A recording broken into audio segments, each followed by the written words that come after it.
Bonjour à tous et toutes. Merci d'être là ce matin. Je vais peut-être commencer par vous demander d'être un peu vigilant avec vos micros, voilà, et éteindre vos caméras durant toute la conférence. Si vous souhaitez faire des remarques, voilà, partager des liens ou des documents, n'hésitez pas à le faire sur le chat. Merci à tous. Je vois des bonjours Mathilde et que je renvoie.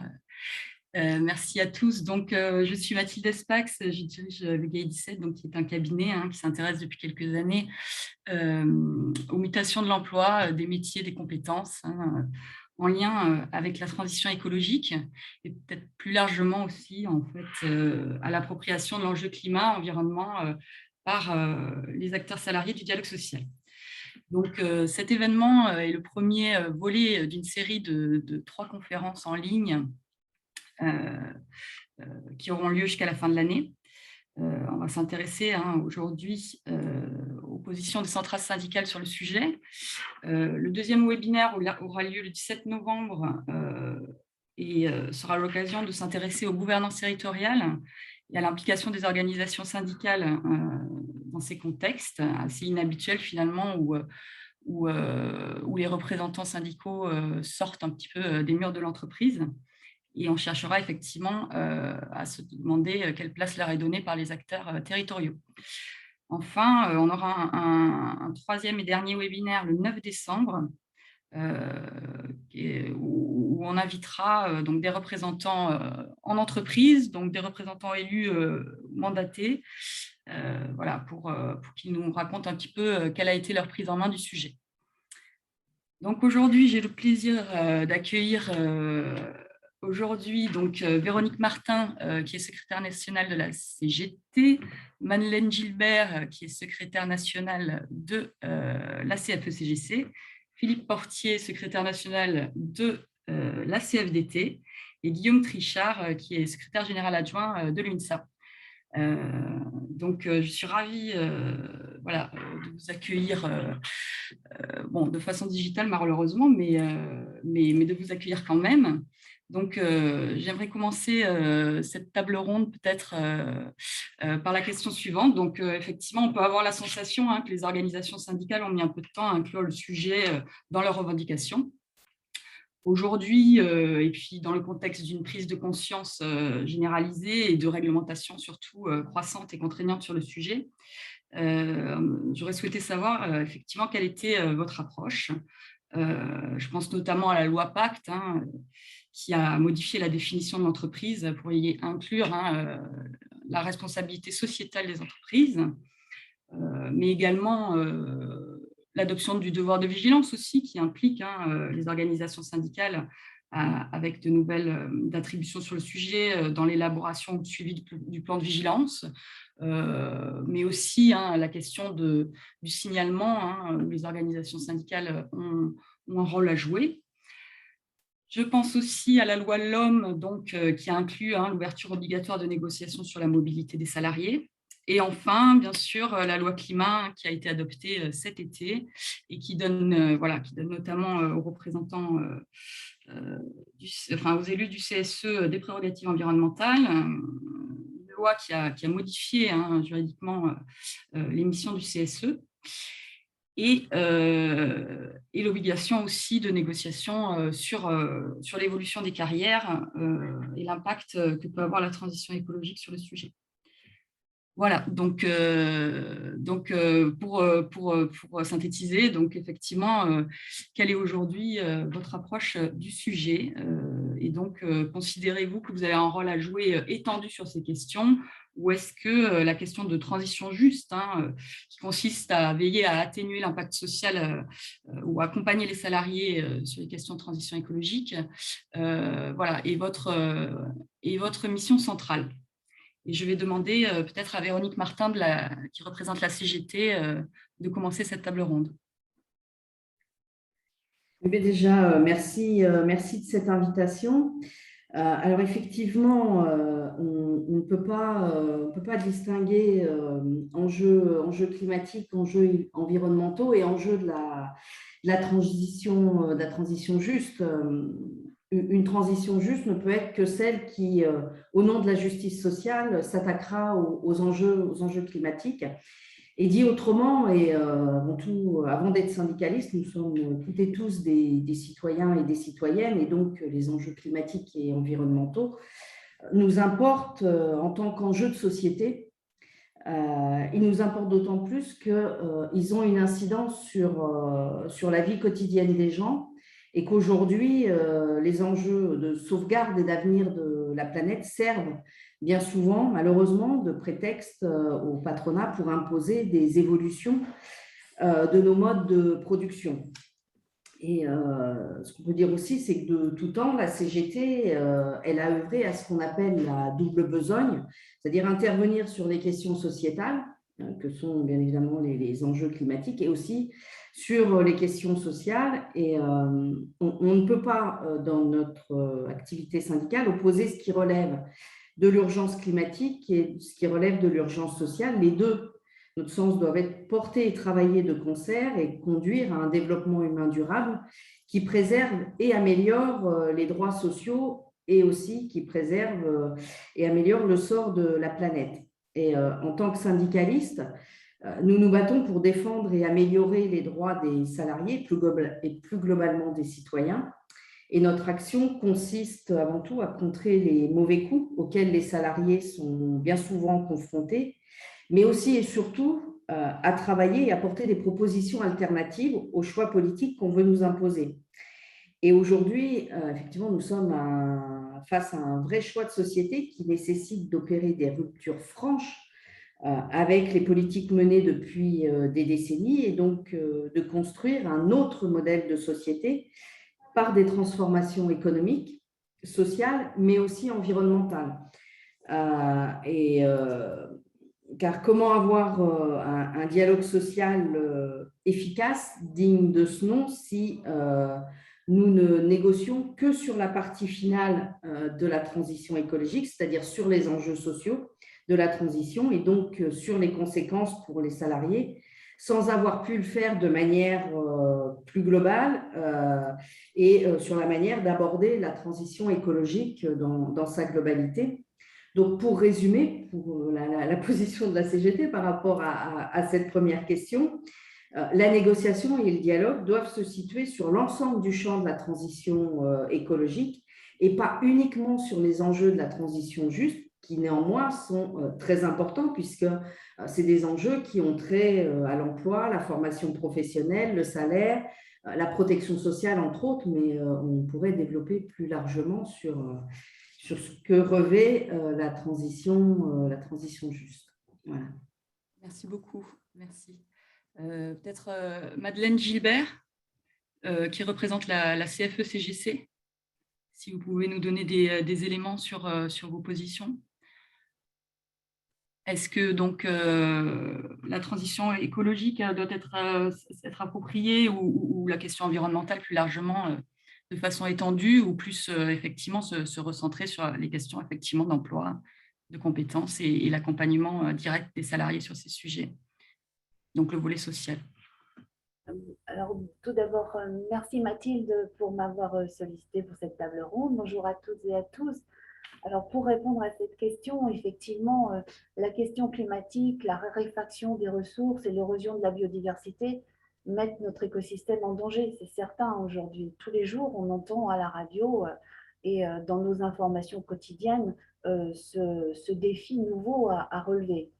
Donc, la transformation de notre société reposera essentiellement sur les efforts et les stratégies menées en entreprise. Et ce changement doit être réalisé en prenant en compte les conséquences sociales et économiques de cette transition écologique et ce qu'elle génère, afin qu'elle soit menée de manière juste pour l'ensemble des parties prenantes, et en particulier pour les salariés dont l'emploi, les métiers, les compétences, l'environnement de travail connaissent déjà et connaîtront à l'avenir d'importantes mutations. Alors effectivement, la loi du 4 août Climat et résilience, dans son article 40, fait désormais figurer les enjeux environnementaux parmi les attributions générales des CSE dans les entreprises de plus de 50 salariés, et donc modifie la mission des élus. Et c'est sur ce sujet sur lequel nous avons travaillé à la CFE-CGC, pour justement contribuer à cette transition juste.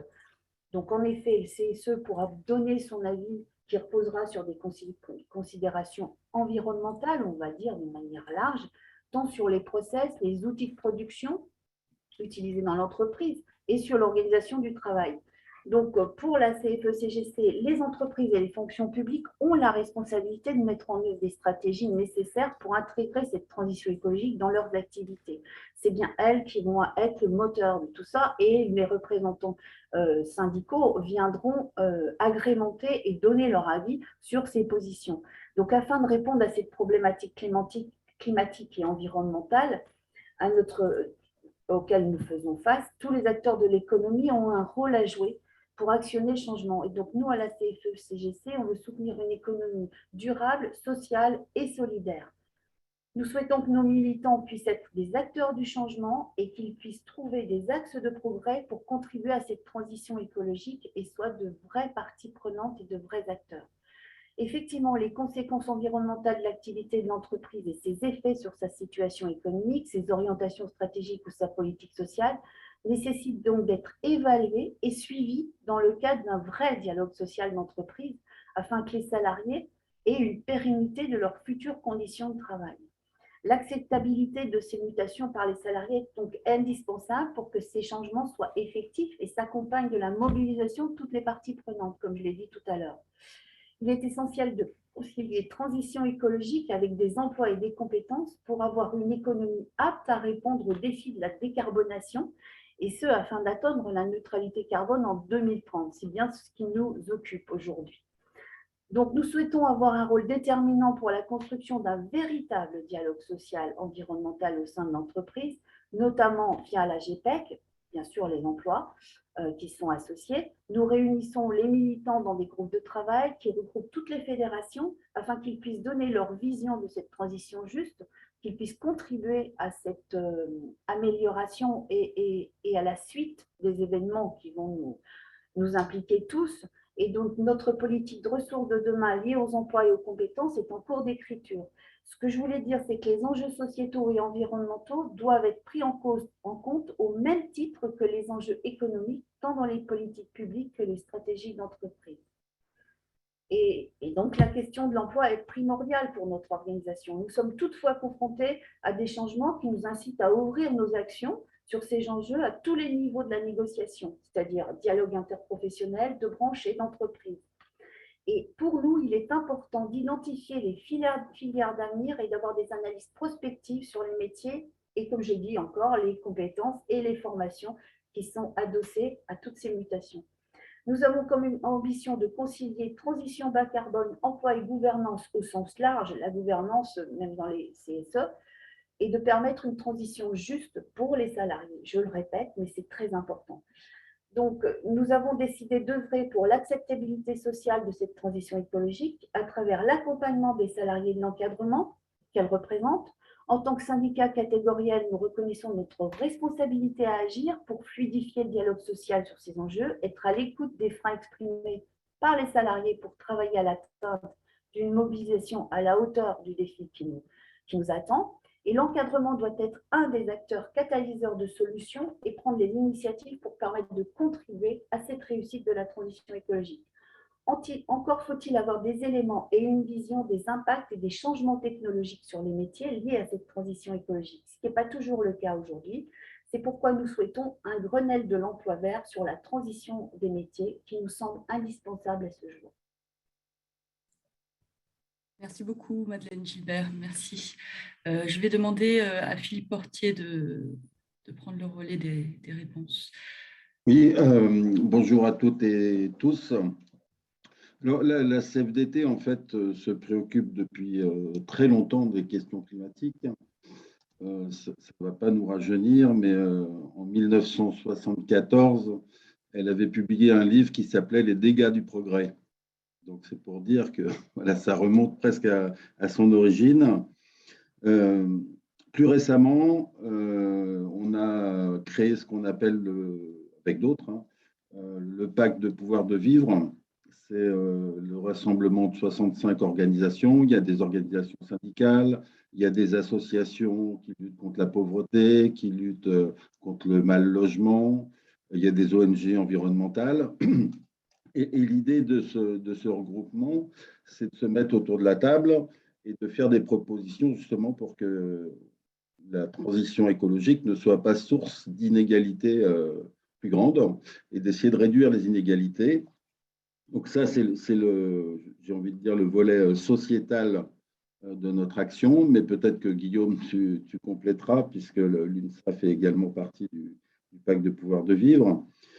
Après, ce qui concerne l'entreprise, je pense que l'entreprise est un des nœuds de la transition écologique.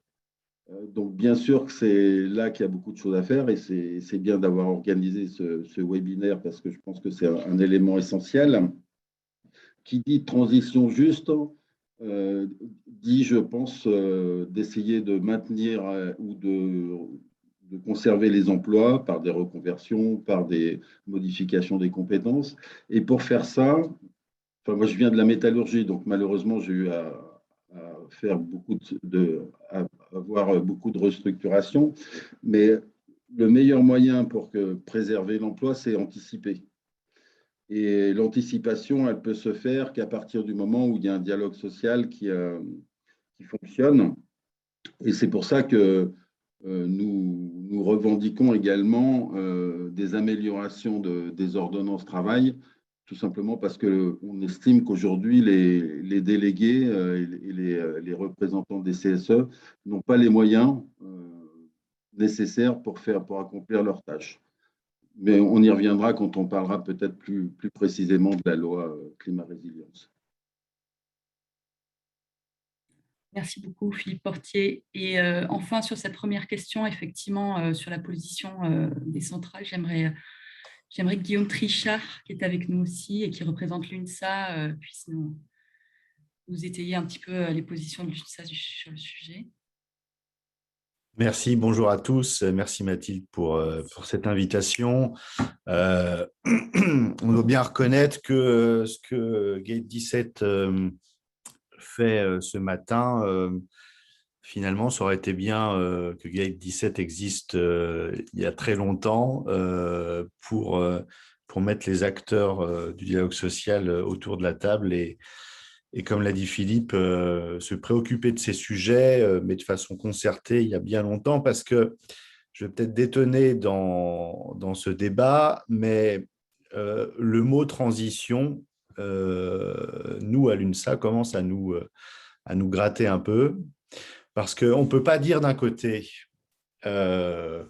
que les scientifiques du GIEC ont raison, que 234 scientifiques qui se penchent sur des dizaines de milliers de documents nous disent qu'il y a non seulement urgence, mais qu'il y a même irréversibilité de certains phénomènes comme la chute, la fonte du permafrost et donc avec des effets dévastateurs, radicaux pour la planète. Et puis continuer, toutes et tous, à parler de transition. Je le dis très simplement, moi, de plus en plus, je préfère parler de transformation écologique parce que dans le mot transition, il y a cette notion de passage d'un état à un autre, en général très lent et en général de façon graduelle. Or, tous les signaux sont au rouge. Il n'y a absolument aucun signal qui est orange. Alors, je ne veux même pas, sans faire de jeu de mots, parler de signal vert. Donc, il y a vraiment urgence. Et donc, il faut qu'on s'interroge toutes et tous sur ce terme. Il faut quand même bien le dire, que nous ont collé beaucoup d'hommes et de femmes politiques. Et on a relativement tous joué le jeu de ce terme parce qu'effectivement, comme l'a dit Philippe, il y avait l'exigence de justice sociale qui fait en sorte qu'on parle d'acceptabilité des mesures. Enfin, le sujet fondamental, c'est veut-on, pour nos enfants, pour nos petits-enfants, pouvoir continuer encore à négocier un pouvoir d'achat dans les entreprises, une protection sociale sur une planète morte en tout cas une planète hostile aux êtres humains, ce n'est pas ça qu'on va négocier dans les entreprises et dans les branches professionnelles.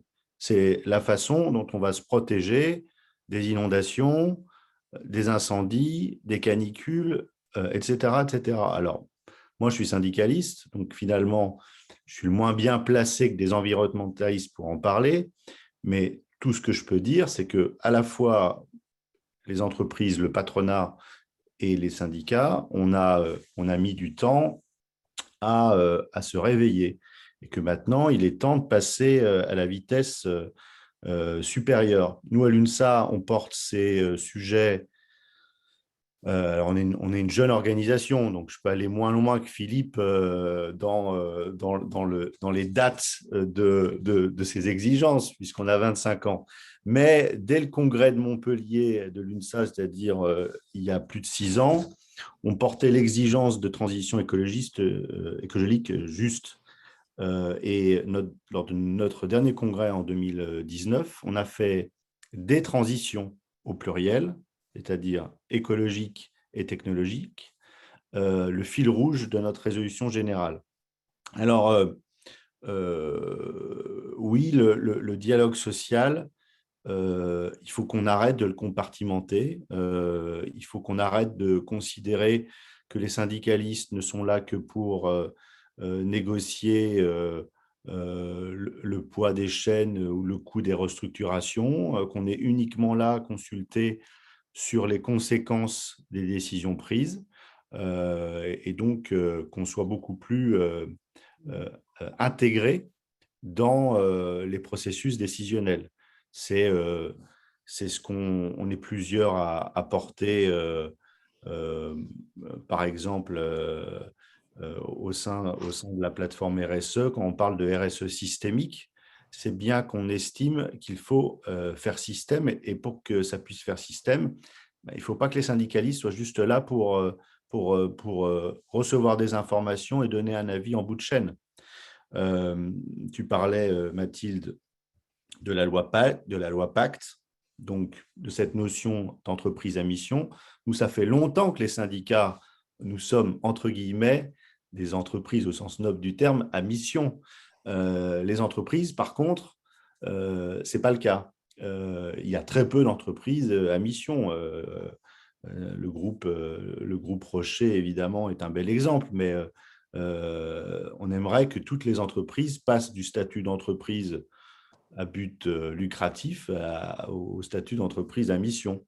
Tu parlais du droit d'alerte en matière environnementale. C'est pareil, ça fait depuis 2013 que ce droit d'alerte en matière de santé publique et environnementale existe. Et on a évidemment, par rapport au devoir de vigilance, aux lanceurs d'alerte, aussi une problématique qui est celle de la protection des travailleurs qui peuvent jouer ce rôle.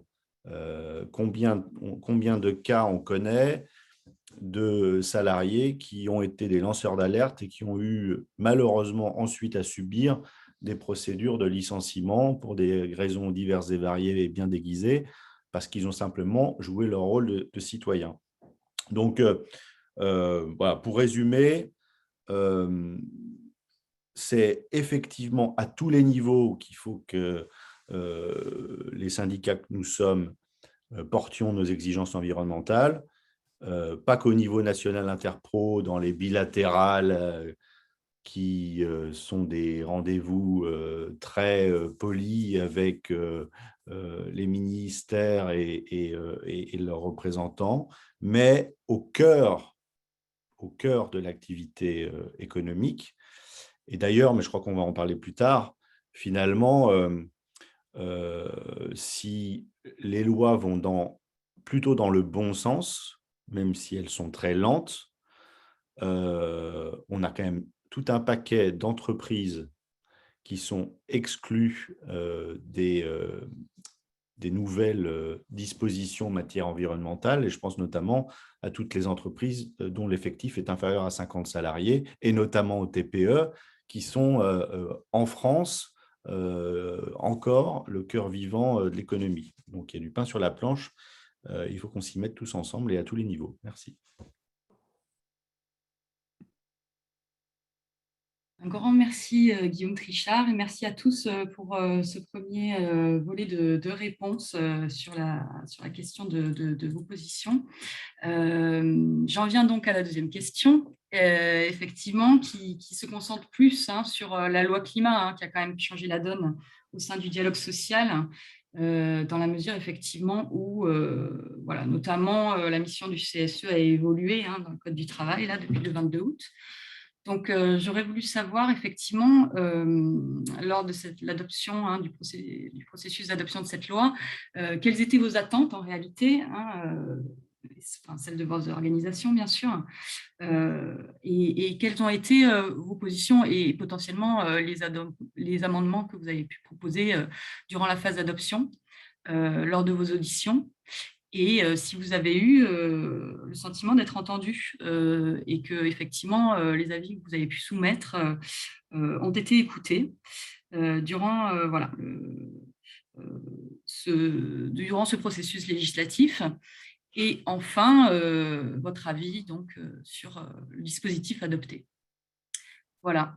Et pour un peu d'équité, je redemande à Guillaume, qui était le dernier, de commencer cette fois, cette table ronde. Ouais, c'est vrai qu'avec le U d'UNSA en général, Oui. c'est après l'essai que l'on passe. Écoutez, sur la loi climat et résilience, d'ailleurs, vous noterez le mot résilience. C'est déjà une prise de conscience, même si ça n'a pas été pris en compte dans le texte approuvé au final. C'est déjà une prise en compte du caractère irréversible de certains dérèglements climatiques. Petit retour en arrière sur la genèse de cette loi.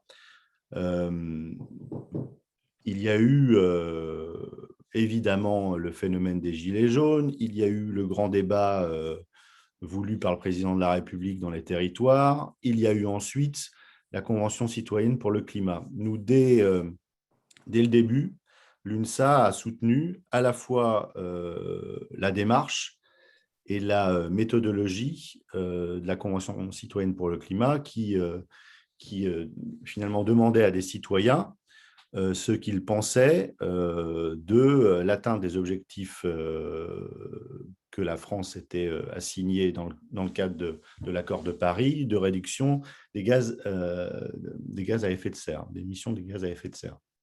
Donc, nous, on a soutenu cette démarche. Ça a donné lieu à plusieurs dizaines, 159 propositions. Le président de la République a émis un veto sur 3. En final, on a vu qu'il y a eu beaucoup plus de veto que 3. Et puis, nous, ce qu'on avait dit dès le début, c'était qu'une fois que ce travail avait été terminé, c'était aux parlementaires, au processus parlementaire, avec la démocratie représentative auquel nous sommes tous attachés, de faire son boulot. Donc, on a été écoutés, enfin, en tout cas, reçus, peut-être pas écoutés, justement, parce que finalement, si nos attentes étaient fortes, in fine, pour nous, le compte n'y est pas totalement. Donc, on avait participé à plusieurs, justement, alors multilatérales avec les citoyens. On s'était retrouvés d'ailleurs avec nos amis ici présents dans plusieurs multilatérales. Et puis, il y a eu les fameuses consultations ou concertations sur différents titres de la loi. Et moi, j'avais été frappé, mais là encore, c'est assez significatif, représentatif de ce à quoi on assigne les syndicalistes.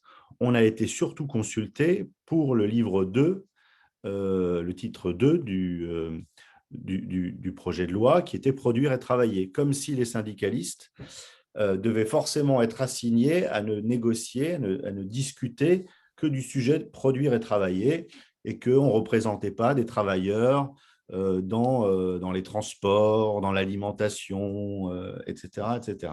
Bon, on a porté plusieurs amendements, notamment on était attaché à ce que la BDES devienne une BDES-E. Donc, pour le coup, on a obtenu gain de cause. On était même favorable à ce que le CSE puisse changer de nom, puisse devenir le CS2E, par exemple, pour également ajouter le mot environnement vraiment à son… Alors, au-delà de l'affichage, puisqu'on va en parler plus tard, mais pour que vraiment ça soit un message clair, net et précis, y compris au sein de l'entreprise, que le CSE ne s'occupe pas que du social et de l'économique, mais aussi de l'environnemental. Alors, force est de constater que par rapport à tous ces amendements qu'on a fait, on a fait des amendements sur les OPCO, on a fait des amendements sur la formation professionnelle, évidemment, mais on avait porté surtout des amendements sur les moyens accordés aux élus et aux représentants du personnel pour se saisir de cette problématique, qui est une problématique très, très technique, qui est une problématique aussi technique et aussi pointue que peut l'être la comptabilité et les finances. Bon, là, force est de constater que si on a écrit dans les textes et dans plusieurs articles du Code du travail que l'environnement intégrait l'expertise, intégrait la formation, par contre, on n'a pas obtenu des heures supplémentaires, des moyens supplémentaires, des jours supplémentaires de formation sur la formation obligatoire. Par exemple, la formation obligatoire de 5 jours, on aurait pu se dire, puisqu'on y ajoute l'environnement, elle pourrait passer à 6 jours ou à 7 jours. On n'a pas obtenu ça. Donc, on va dire que pour l'UNSA, on a mis un pied dans la porte. La porte est entrouverte, mais il va falloir continuer à l'ouvrir. Voilà. Très bien, un pied dans la porte alors, attaché, en espérant qu'elle s'ouvre un peu plus. Merci beaucoup Guillaume, et je vais demander à Véronique qui représente la CGT de s'exprimer. Oui, alors plus particulièrement oui, sur cette loi climat et résilience, on pourrait dire en quelques mots que l'adoption de cette loi, c'est l'exemple type de ce qu'il ne faut pas faire. Et puisque l'avis des différentes organisations syndicales, puisqu'on a toutes et tous été entendus, soit par des députés à l'Assemblée nationale, soit par les sénateurs, et donc plus particulièrement celui de la CGT dans les différentes auditions auxquelles on a pu participer, c'est souvent cantonné, y compris dans les questions posées par les parlementaires sur les aspects sociaux de cette loi, et notamment sur, alors à l'époque, dans le projet de loi, c'était l'article 16, maintenant c'est devenu l'article 40, qui attribue des compétences supplémentaires au CSE, sans les moyens d'ailleurs donnés au CSE pour remplir, j'y reviendrai un petit peu plus tard, pour remplir ces compétences supplémentaires. Donc voilà, on a voulu nous cantonner uniquement sur les aspects sociaux et pas forcément nous donner le temps d'aborder l'intégralité du champ de cette loi. Effectivement, donc, cette loi, elle est venue clore un dispositif inédit qui a été la Convention citoyenne pour le climat. Alors, même s'il est toujours intéressant et important d'avoir l'avis des citoyens sur ces enjeux aussi importants qu'est la transition écologique, même si mon collègue de l'UNSA n'est pas favorable à ce mot, mais voilà, c'est un mot usuellement utilisé. Effectivement, transition écologique, quand on parle de ça, pour nous, on est sur une rupture franche avec les modes de production et les modes d'organisation de la société. Mais voilà, on tient quand même sur cet aspect-là, sur l'aspect de la Convention citoyenne, à rappeler qu'il existe dans le pays des corps intermédiaires constitués et organisés, que sont les organisations syndicales, et qui bénéficient d'une certaine expérience et expertise. Il aurait été, selon nous, souhaitable que les organisations syndicales soient interrogées sur notre vision de la transition écologique et de la manière de la conduire. Et sur le fonctionnement de la Convention citoyenne, il est à noter que, pour ce qui est de la CGT, nous n'avons pas été auditionnés officiellement en séance plénière de la Convention, alors qu'on en avait fait la demande. Donc, en revanche, nous ne sommes pas restés à la porte de la Convention, puisqu'on a compris par l'intermédiaire de nos mandatés au CESE, fourni aux membres de la Convention citoyenne les propositions de la CGT par rapport aux différents thèmes qui étaient abordés par la Convention. On a d'ailleurs produit un document qu'on leur a remis. Bon, sur le contenu de la loi, pour nous, c'est un rendez-vous manqué,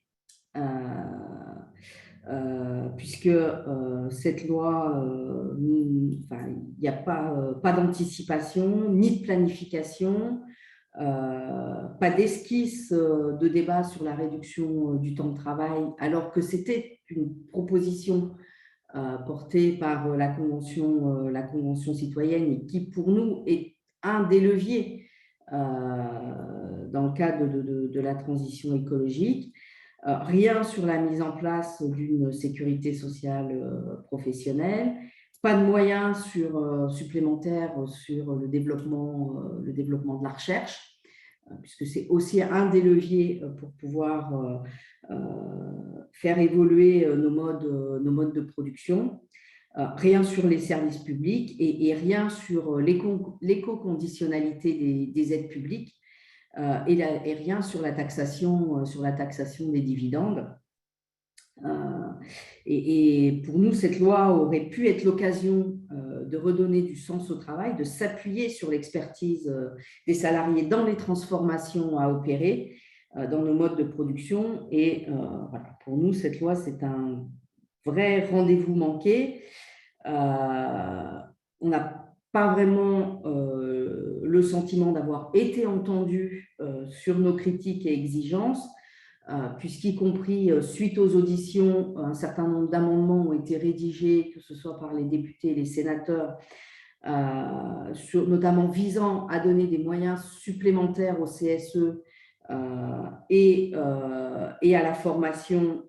Tous ces amendements ont été rejetés. Voilà. Et puis, au-delà des positions de la CGT qui n'ont pas été retenues dans la loi, cette loi a aussi créé beaucoup de frustration chez les citoyens de la Convention citoyenne, puisque voilà, on a compris, eu diverses rencontres avec des participants à la Convention citoyenne en dehors de la Convention. Et pour beaucoup, ils ont eu le sentiment d'avoir été instrumentalisés et servis de faire valoir au gouvernement, puisqu'un certain nombre de leurs propositions, des 150 propositions, au-delà des vétos formulés par le président de la République, ont complètement été occultés dans la loi, alors qu'au départ, il avait bien été spécifié que les propositions issues de la Convention citoyenne seraient transmises sans frein, sans filtre, d'ailleurs, je crois, avait dit le président de la République. Or, on s'aperçoit qu'au bout du bout, le filtre a très, très bien fonctionné. Effectivement, oui. Merci beaucoup, Véronique Martin. Je vais demander à Madeleine Gilbert de prendre le relais pour nous répondre effectivement sur l'adoption de la loi,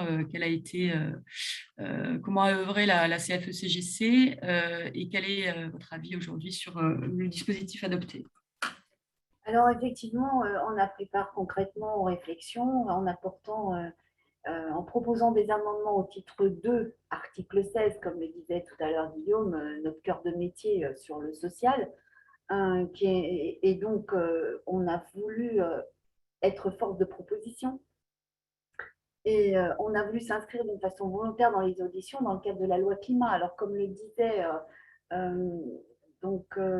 Guillaume et tout à l'heure, c'est un processus au long cours, c'est-à-dire on part de la crise des Gilets jaunes pour arriver au grand débat, pour pour ensuite avoir la Convention citoyenne pour le climat. Et puis, on informe et on invite les représentants syndicaux et les organisations syndicales à s'exprimer sur ce qui a été décidé. Nous, ce qu'on aurait souhaité, c'est être beaucoup plus en amont et être partie prenante. Et comme disait tout à l'heure Véronique, nous sommes vraiment au cœur des entreprises. Nous savons comment cela fonctionne et nous avons une expérience à livrer et à délivrer. Et donc, c'était un peu dommageable. Et donc, on a été force de proposition, on ne s'est pas arrêté à ces petits aléas. Et nous sommes allés à des auditions à l'Assemblée nationale, au Sénat, et nous avons fait 5 propositions d'amendements qui ont été élaborées par notre organisation syndicale en se basant sur l'expérience de nos militants de terrain, parce qu'on voulait quand même faire avancer les choses. C'est important, vu l'urgence climatique. Comme vous le savez, aujourd'hui, il y a l'IPBES qui est en Chine et qui remet son rapport, l'équivalent du GIEC sur la biodiversité. Donc, c'est alarmant et alarmiste. Donc, on veut prendre part à ce sujet et être force de proposition, comme je le répète. Donc, on a fait 5 propositions d'amendements, à savoir intégrer une procédure de consultation spécifique sur les conséquences environnementales de l'activité de l'entreprise, attribuer le recours par le CSE à une expertise spécifique financée par l'employeur, faire bénéficier les membres du CSE d'une formation environnementale, d'une vraie formation environnementale, parce qu'ils ont besoin de monter en compétences, comme nous tous, je pense, parce que ce n'est pas un sujet qui est habituel. On vient un peu de découvrir, même il y a un peu 10 ans, mais c'est vraiment aujourd'hui le cœur du sujet, et créer une commission environnement obligatoire dotée d'un budget propre, et bien sûr attribuer des ordres de délégation supplémentaires aux membres de la commission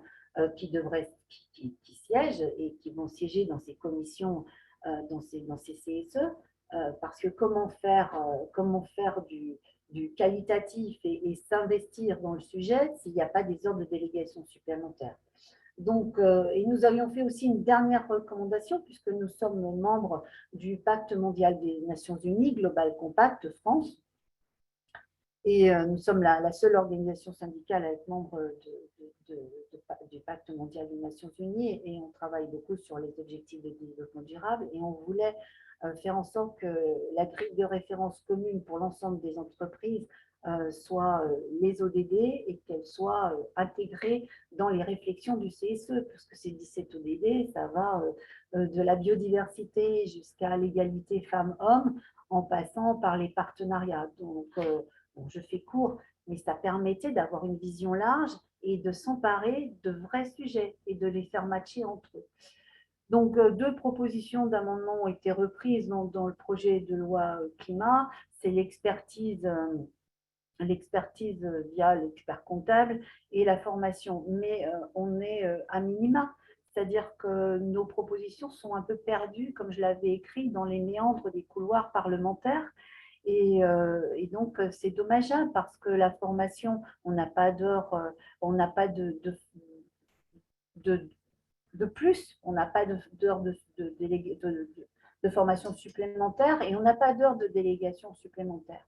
Donc, on peut parler de dialogue social, mais il faut que ça soit transcrit dans les faits. Et aujourd'hui, on n'a pas cette possibilité. Donc, les représentants syndicaux œuvreront avec les heures qu'ils ont et les formations qu'ils ont déjà. Donc, ils prendront sur le quota, en clair, qu'ils ont déjà à disposition. Donc, je pense que là, c'est à revoir. Il y a une copie certainement à réaménager. Et donc, nous, ce qu'on a voulu faire, c'était se baser sur l'expérience de nos nombreux militants qui sont investis dans les sujets environnementaux et qui nous ont aidés à construire ces propositions d'amendement. Nous, on souhaitait aussi la création d'une commission environnement obligatoire, que ça soit vraiment centré afin d'identifier les membres du CSE dédiés à ces sujets, afin qu'ils puissent porter la voix des salariés, puisqu'aujourd'hui, il y a beaucoup de collectifs qui se montent. On voit bien que c'est un sujet prégnant, que les gens sont vraiment investis sur ce sujet environnemental.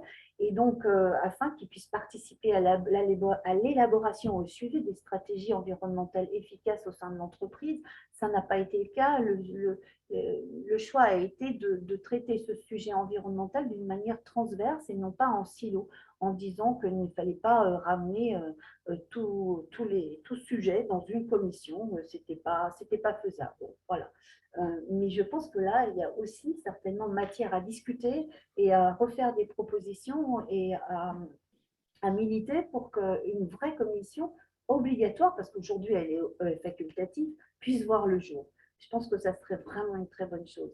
Et donc cette commission, elle pourrait être en lien avec des commissions égalité professionnelle, diversité, gestion prévisionnelle des emplois, parce que c'est bien ça qui nous préoccupe au-delà vraiment des discours, voilà, on doit faire, c'est vraiment les gens, c'est leur emploi, c'est demain, qu'est-ce qu'ils vont faire, comment va se transformer l'entreprise, est-ce que leur métier va-t-il encore exister.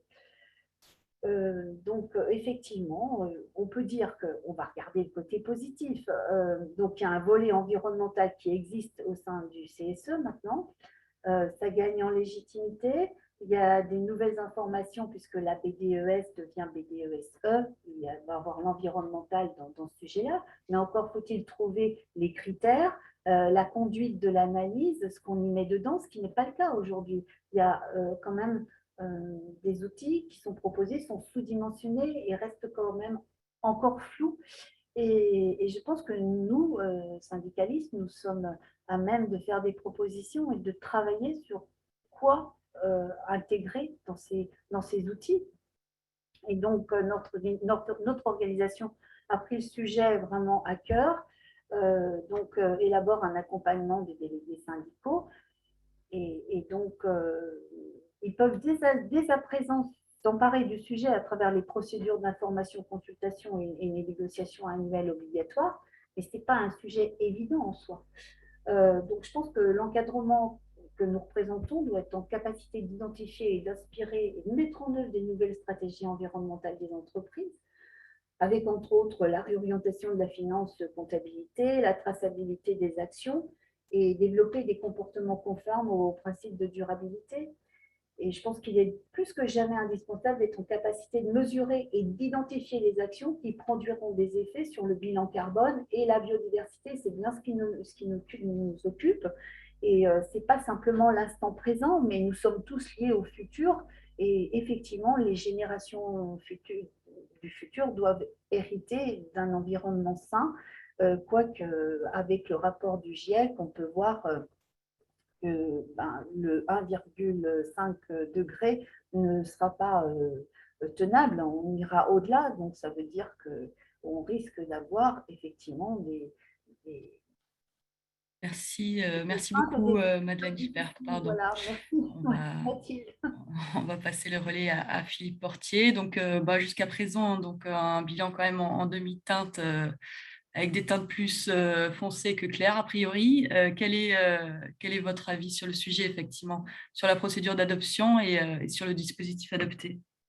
Demi-teinte, c'est le bon mot, puisque la loi climat-résilience qui ressort permet d'atteindre à peu près 50% de l'objectif qui était fixé à la Convention climatique citoyenne pour le climat. Et nous, ce qu'on regrette également dans ces travaux-là, même si la Convention citoyenne, c'est un bon exercice, j'ai eu l'occasion de participer à leurs travaux, j'ai trouvé que c'était quand même très bien et que les citoyens qui ont été tirés au sort ont acquis une expertise quand même très intéressante. Ceci étant dit, je pense que le terme résilience est usurpé parce qu'il y a quasiment rien en ce qui concerne l'adaptation au changement climatique. Et je pense que l'adaptation au changement climatique, c'est aussi une vraie source d'emploi. Alors, heureusement, il y a quelques régions qui s'y mettent. Je pense notamment à la Nouvelle-Aquitaine, qui travaille avec Hervé Letreut, qui est un climatologue du GIEC, justement pour dire, voilà, qu'est-ce qu'on peut faire pour pour limiter les conséquences du changement climatique qui va nous tomber dessus, enfin qui a commencé déjà, mais qui va nous tomber dessus ces prochaines décennies. Je pense aux sécheresses, aux inondations, aux tempêtes, etc.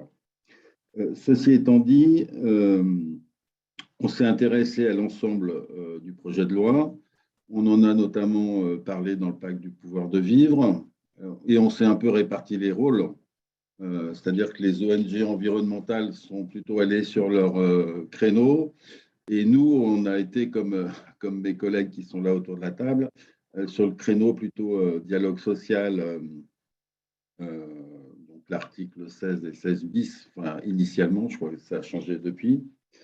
Ce qu'on peut dire là-dessus, c'est que c'est une vraie avancée. C'est une vraie avancée, le fait que dans le dialogue social, on inclut les questions environnementales. Ça, je pense que c'est important de leur dire, parce que ce n'était pas obligatoire au départ qu'on en arrive là. Alors, nous, on n'est pas tout à fait comme la CGC par rapport à ce que disait Madeleine.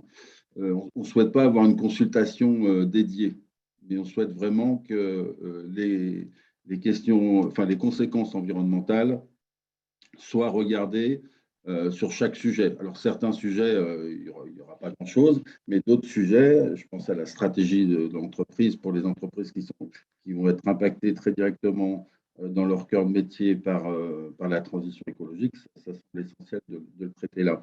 Alors, j'ai vu passer dans le chat, on dit oui, mais c'est que de la consultation et finalement, ça ne va pas mener à grand-chose. Je partage complètement. Alors, le fait déjà de discuter, de donner son avis, c'est un élément positif. Mais la CFDT milite pour que le CSE ait un vrai pouvoir, et notamment pour qu'on mette en place ce qu'on appelle un avis conforme, c'est-à-dire que ça consisterait à faire en sorte que quand la direction présente un projet et consulte le CSE sur ce projet, il doit obligatoirement y avoir un avis positif du CSE, sans quoi le projet ne pourrait pas voir le jour. Donc ça, c'est un vrai changement qu'on demande. On n'est pas naïf, on sait que le patronat est encore un peu loin d'aller vers cette idée, mais en tout cas, on ne lâchera pas l'affaire comme on a su le faire sur d'autres sujets. Merci beaucoup. Bon, on ne lâchera pas l'affaire, un pied dans la porte, etc. Bon, ça présage quand même de nouvelles mobilisations sur le sujet, c'est encourageant. Merci pour vos réponses. Et ce que j'entends aussi, c'est surtout effectivement que, au-delà effectivement du volet social hein, de la transition écologique, vous vous intéressez tous effectivement à quelque chose d'une ampleur plus importante, voilà, d'un point de vue sociétal. J'en viens donc à notre dernier sujet. Donc, il nous reste une demi-heure. Et là, je pense qu'on répondra à certaines questions là, depuis le début, effectivement, sur les actions concrètes. Qu'est-ce qu'on met en place ? Et donc, voilà, j'espère que les personnes qui ont posé ces questions ne nous ont pas quittés. En tout cas, c'est l'objet, effectivement, de ma dernière question, à savoir, voilà, effectivement, cette loi a été adoptée et suit hein, la série, effectivement, loi Pacte, loi L'Homme, devoir de vigilance, etc., qui ouvre hein, le dialogue social de façon, en tout cas, d'un point de vue juridique, le dialogue social à l'enjeu sociétal, en tout cas, et environnemental. Donc, voilà, maintenant que ces dispositions sont adoptées, on souhaiterait savoir effectivement, de façon très concrète, hein, comment comptez-vous accompagner vos militants dans la prise en main de ces nouvelles dispositions au niveau des différents niveaux de négociation, au niveau de l'entreprise. Voilà, et je vais demander à Philippe Portier de reprendre la parole en premier. Merci Mathilde.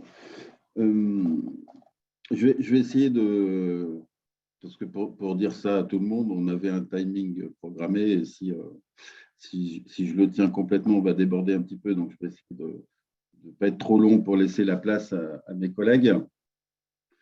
Je pense que l'enjeu premier, c'est de sensibiliser nos représentants à ces questions climatiques, la question de l'impact de la transition écologique dans l'entreprise, à l'impact sur les compétences, sur l'emploi.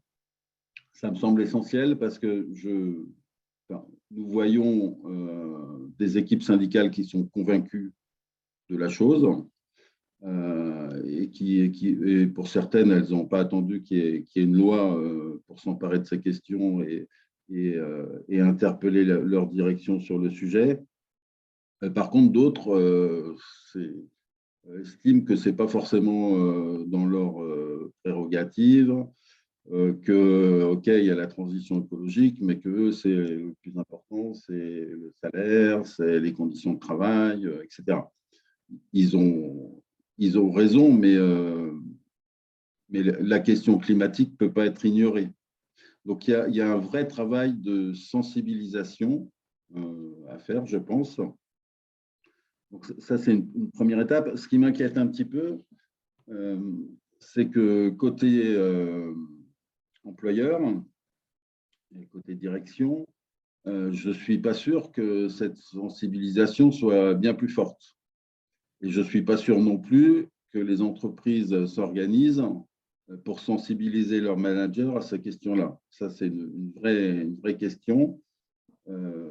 Et c'est pour ça qu'on peut regretter que dans la loi climat-résilience, il n'y ait pas de moyens dédiés, notamment à la formation, mais aussi en termes d'heures de délégation, pour les représentants du personnel.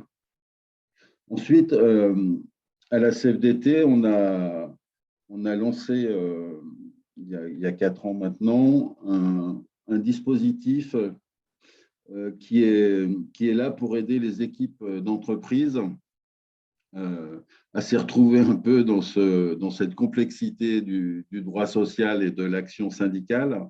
Ce dispositif, il s'appelle l'ARC, ARC.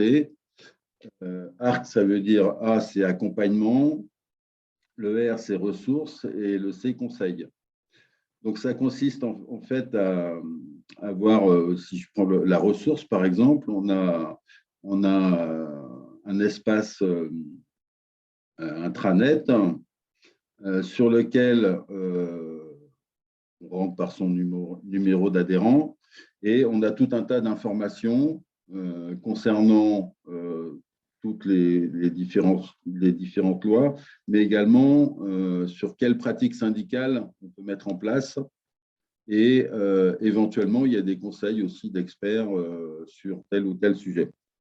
Donc ça, c'est un bon vecteur pour faire en sorte que ces nouvelles prérogatives des représentants du personnel soient connues d'un maximum de militants de la CFDT.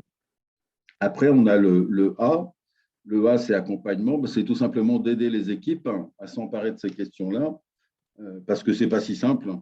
C'est bien, il y a une nouvelle loi, il y a des nouvelles prérogatives, mais de là à traduire ça concrètement et à traduire ça en revendication, voire en négociation, ce n'est pas si simple. Donc, ça nécessite aussi que les équipes puissent être accompagnées. Et enfin, il y a le C de conseil. Alors là, ça concerne de près Gate 17, puisqu'il s'agit de conseils d'experts qui permettent aux équipes aussi, par rapport à la complexité des rapports sociaux en entreprise et du code du travail en général, d'avoir des conseils avisés et du décryptage de documents pour pouvoir formuler des revendications qui soient syndicales et qui parlent aux salariés, parce que c'est bien de ça dont il s'agit au final. Merci beaucoup Philippe Portier. Je reprends le fil de paroles. Oui, c'est à Guillaume Trichard de s'exprimer sur les actions concrètes d'accompagnement des militants. Oui, alors sur les actions concrètes, il y a évidemment plusieurs volets. Alors chaque organisation syndicale a certainement ses acronymes. Nous, ce n'est pas ARC, mais c'est l'UNSA Please, qui est une plateforme d'accompagnement des représentants syndicaux, des élus, qui est mis en place depuis plusieurs années maintenant. qui évidemment, jusqu'à présent, n'intégrait plutôt que des volets économiques et sociaux et juridiques, puisque dans mes prérogatives, j'ai à la fois le secteur transition écologique et technologique, mais j'ai aussi le secteur juridique national de l'UNSA. Donc, et évidemment, on voit bien que ces sujets-là sont à la fois techniques, des sujets d'experts et des sujets juridiques. Donc, on a une plateforme qui fonctionne, mais il fallait la doter elle-même de compétences en matière environnementale. Donc, c'est ce que nous faisons. Et qu'est-ce qu'elle va faire? Elle va à la fois continuer à accompagner avec des experts partenaires les représentants du personnel. Et donc là, du coup, j'ai envie de renvoyer la balle notamment aux experts comptables et autres, mais il faut que pour essayer de faire rentrer la chaussure dans la boîte à chaussures, que lorsqu'il y a l'expertise économique, puisque maintenant elle intègre les données environnementales, ben, j'ai envie de dire, soit les experts, les cabinets d'experts actuels prennent le virage environnemental et ça va fonctionner. Si les cabinets d'experts plutôt comptables ne prennent pas ce virage-là, ben, il va falloir que de nouveaux cabinets naissent ou se développent, comme Gate 17 par exemple, parce que ce virage, il doit être, je l'ai déjà dit, systémique, c'est-à-dire que tout le monde doit s'y mettre. Le deuxième volet, au-delà de l'accompagnement par des experts, c'est évidemment le volet de la formation. C'est évidemment ce sujet-là, parce que sinon, on reste dans les dogmes. On va rester dans les a priori, dans les à peu près, et le risque fondamental, c'est que les directions d'entreprise, dans les réunions CSE, racontent absolument n'importe quoi aux élus qui n'auront pas les armes pour y répondre. En matière économique, si un représentant du personnel, moi j'ai été secrétaire de CE, ça s'appelait CE à l'époque, et de CHSCT, mais si un secrétaire de CSE ne sait pas ce qu'est un bilan et un compte de résultats, il va se faire, on va lui vendre j'ai envie de dire, des fake news. Eh bien, si les élus dans les entreprises n'ont pas un minimum de données en matière, par exemple, de bilan carbone, s'ils ne savent pas ce qu'est un rapport extra-financier et comment on le décrypte, si les notions d'ISR, par exemple, leur échappent, évidemment, on va passer à côté de quelque chose de très important, puisque les entreprises qui ont déjà commencé depuis très longtemps à faire du greenwashing avec leur rapport RSE ou leurs rapports environnementaux, vont continuer à le faire. Donc, si on n'arme pas, j'utilise le mot arme, vous voyez, on n'arme pas pacifiquement, mais les élus en connaissance, ça ne va pas marcher. Donc, nous, avec notre centre de formation agréé, on le dote également, alors à plusieurs niveaux, d'ateliers de sensibilisation aux données environnementales, avec évidemment l'apport d'experts et de partenaires extérieurs, puisque on est plutôt, nous, les syndicats, relativement pointus en matière de droit du travail et droit social, mais en matière d'environnement, là encore, ce n'est pas nativement nos compétences. À l'UNSA, donc on multiplie les partenariats. Depuis 2016, on a un partenariat avec France Nature Environnement qui, très concrètement, sur le terrain et dans les territoires, et j'insiste, dans les territoires, vous nous aidez à développer également des sensibilisations des militants sur ces sujets. Mais au-delà de la sensibilisation, il faudra bien aller au cœur des sujets avec des partenaires tels que Gate 17. Maintenant, je le dis aussi, c'est bien de balayer aussi devant sa porte. Et quand je parle donc de sensibilisation, je dis également transformation écologique des CSE, de leur comportement, du comportement des élus, du comportement d'achat des CSE en matière d'œuvres sociales et d'ASC. Je pense que le temps du week-end à New York pour les salariés, c'était peut-être bien sympathique, mais c'est peut-être pas très écolo. Et donc, il va falloir aussi que la transformation écologique, elle soit la nôtre dans nos comportements à nous, qu'on soit capable de faire nos propres bilans carbone de nos activités syndicales. Donc, toutes ces réflexions-là, nous, à l'UNSA, on les mène. On a un groupe de travail interpro sur la transformation des pratiques syndicales pour que ça infuse et que ça diffuse dans les entreprises, pour qu'ensuite on puisse donner des leçons aux directions. Parce que aller donner des leçons d'environnement et critiquer les directions d'entreprise sur l'impact environnemental de leurs activités, c'est bien. Et c'est encore mieux à partir du moment où on est assez vertueux soi-même. Donc, c'est toutes ces notions-là qu'on intègre. C'est pour ça que je vous disais tout à l'heure que moi, je suis très attaché au mot de transition écologique, mais de transformation écologique systémique, pour faire système. Pour que ça marche, il faut que ça fasse système à tous les échelons, y compris quand on est aux manettes de direction des CSE, avec également des salariés. Il y a beaucoup de CSE qui ont des salariés, donc qui sont leurs propres, qui sont patrons eux-mêmes. Et donc, comment ça se passera lorsque nos collègues syndicalistes dirigeants de CSE auront eux-mêmes des questions sur les pratiques environnementales des CSE? Je crois que c'est voilà ce que je pouvais vous dire très simplement et rapidement. Merci beaucoup, Guillaume. Oui, très intéressant, effectivement. Donc, Véronique Martin, c'est à vous, sur les actions concrètes. Le temps avance, mais je vais essayer de tout dire dans un temps réduit pour que ma collègue de la CFE-CGC puisse parler aussi dans de bonnes conditions. Alors, au niveau de la CGT, on n'a pas attendu que l'adoption de la loi climat et résilience pour prendre des dispositions et outiller nos militants, parce que je pense que c'est ça le cœur du problème.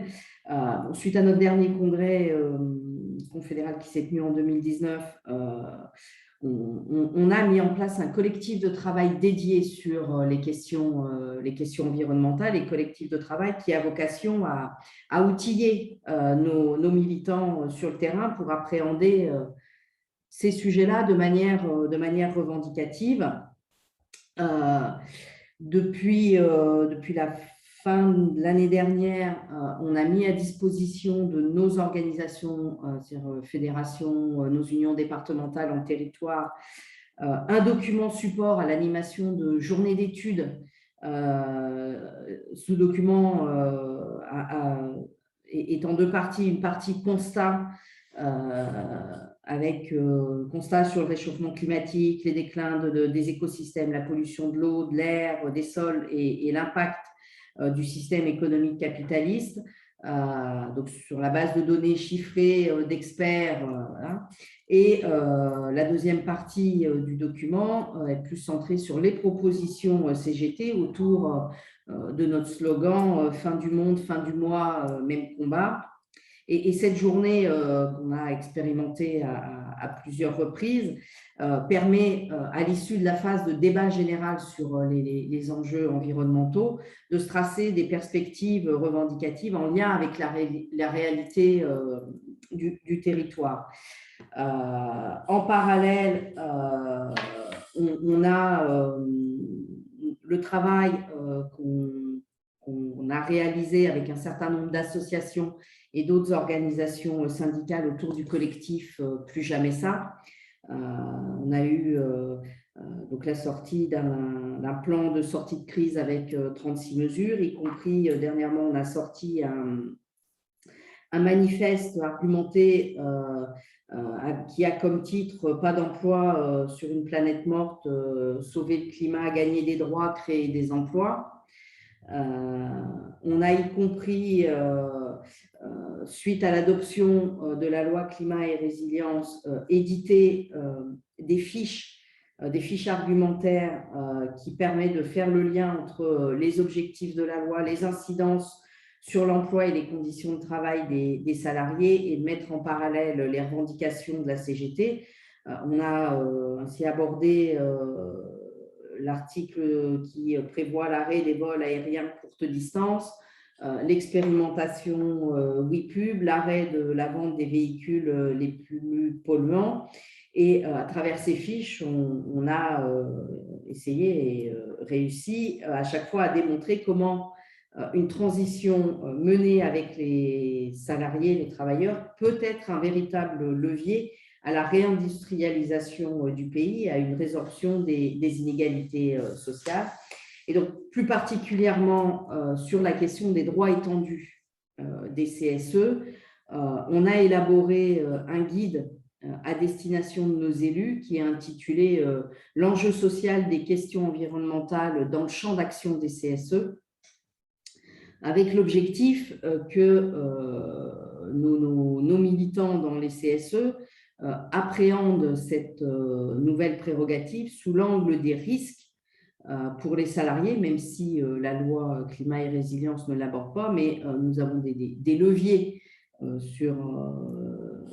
des leviers qui existent sous cet angle-là, prennent en compte aussi ces enjeux dans le cadre des activités sociales, parce que là, je partage aussi ce qu'a dit Guillaume Trichard de l'UNSA, puissent aussi valoriser l'emploi sous l'angle de la GEPP, hein, pour mieux anticiper les questions de transition.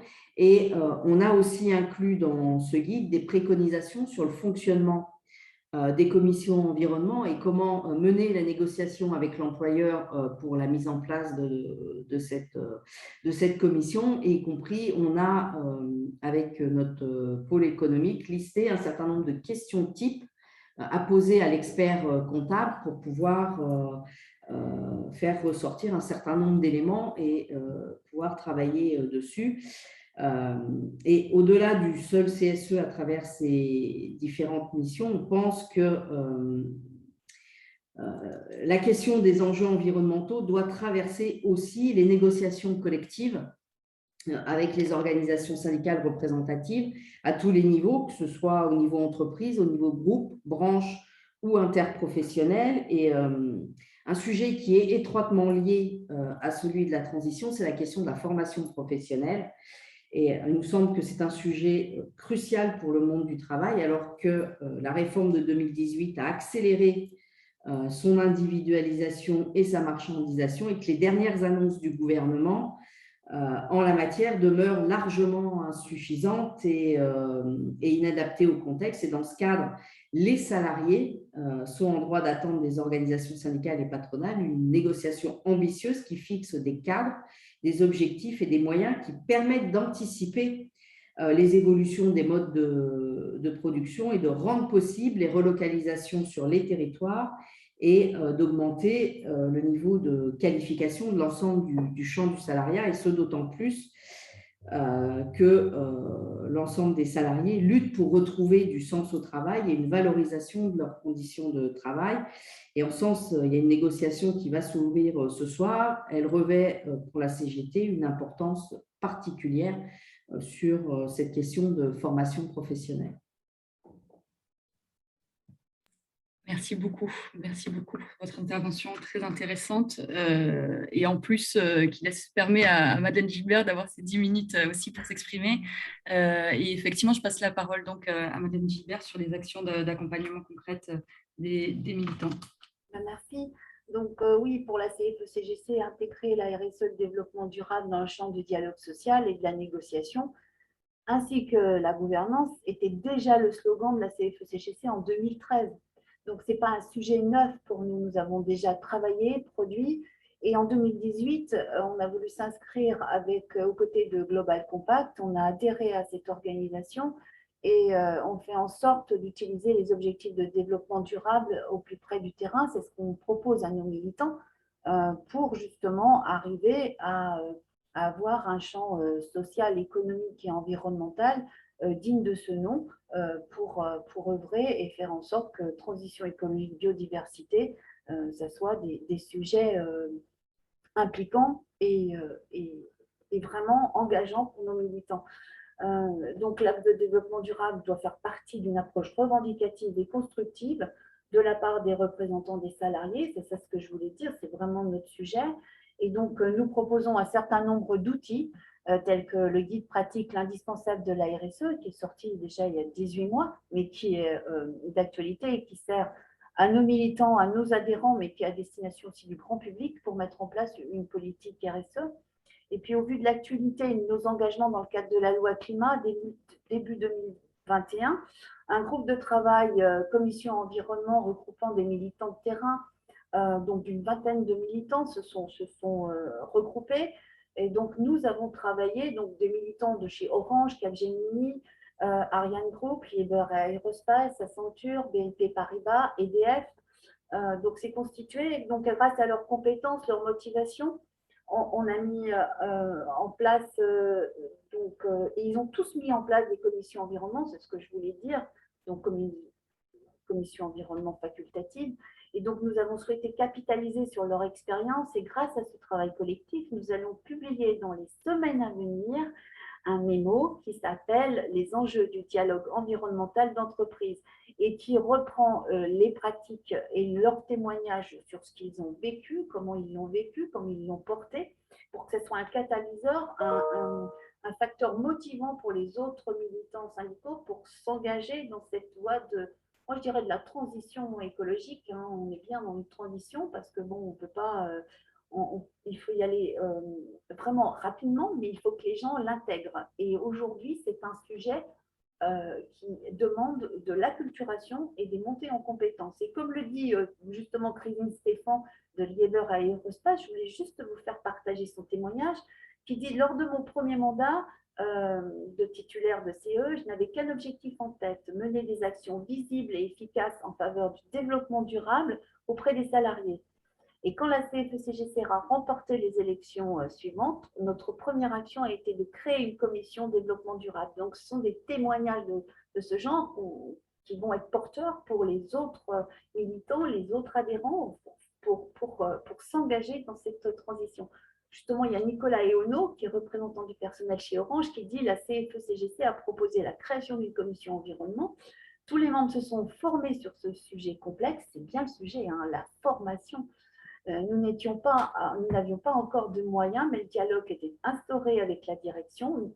Dorénavant, à chaque entrée en négociation, NOA et GPEC, nous rappelons les enjeux environnementaux de l'entreprise afin de les utiliser comme trame des échanges.